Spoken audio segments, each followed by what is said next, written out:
Greetings, Camp Echo. Bernard here in the chapel at Camp Echo.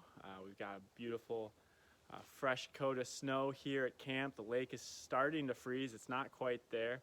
And as we start the new year, we thought it would be great to take a few moments to reflect. Reflection's such an important part of camp, and it helps us gain perspective and think about ways that we can grow.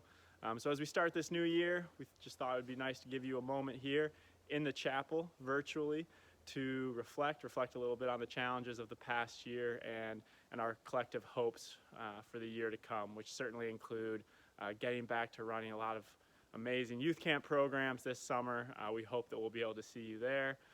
And so please enjoy a moment of reflection this morning in the Camp Echo Chapel.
Thank you so much, and if you have not already enjoyed your breakfast, you may proceed out from the top of the chapel and head over to the dining hall for breakfast. Have a good day.